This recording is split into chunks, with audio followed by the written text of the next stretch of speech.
Sargon of Akkad is now one of the most prominent commentators in the skeptics community. He's loved and hated, and as such labeled in a lot of ways by friends and foe. Since I don't care about the foes today, because let's face it, all they criticize nowadays is that he brings facts to something they deem to be a fight of emotions. So let's focus on the friends.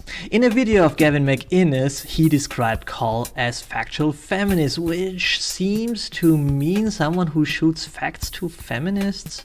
And in some other videos he did put him in the right center, and this is something that comes up repeatedly in the right-wing videos. The fact is, he sees himself not really as right-wing. The guy T pointed that out whenever he had tagged him for being an evil statist, and called him out as being a social democrat, and he is, in a sense of what this meant to be back in the days before Europe started to reenact the Soviet Union. His political compass videos of 2015 stated that very clearly, and I have not seen a change of mind or heart. Yes, he does not condemn the alt-right. So what? I do not do that either. You see, I don't want to live in an ethno-state, but I see it as okay if someone wants to live in such a state. My position on this is pretty clear. I would strongly agree to the Balkanization of the world.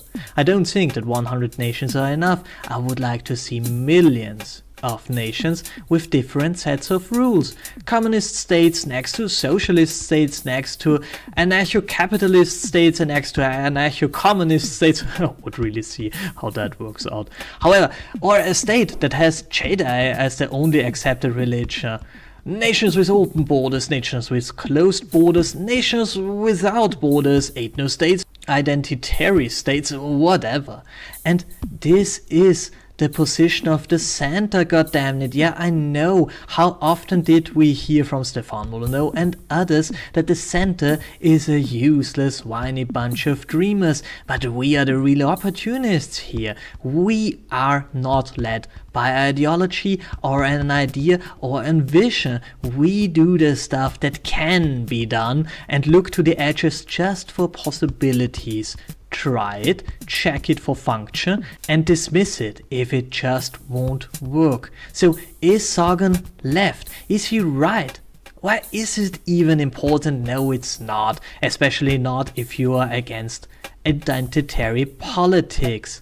You see, I like Sargon's conclusions, and I like it to the degree that I am almost unable to fuck some of his arguments up to initiate a discussion. But let's say it is important if he's right or left. In this case, he's center. People like Sargon are leaders without a movement. They are heralds of reason. It's not about what he wants, it's about a school of thought that neither the left nor the right was ever able to adopt. And this is life. It's living in the here and now. Plan for the foreseeable future and make the best out of your own damn life, without atoning for your grandfather's sins or planning the wedding of your unborn granddaughter. The center is a movement without ideology, without marching crowds and hymns, without masters nor slaves, but we brought forward some of the greatest thinkers, and from time to time it's worth pointing that out. The center has a future. It's not as sexy as the edge with their leaders, hymns and marches, but it is the center that provided the best social contract so far. The center has to have a future, and for that future it is important to stand up and scream, "Hey you nutheads!" Sargon and others like him are not the oxes that pull your cart of, in fact, identitary politics. He's a voice of reason, he's a centrist. He don't pull cards. What he does is he stands for his own. He reaches down to help those below him to raise up and become self-sufficient man.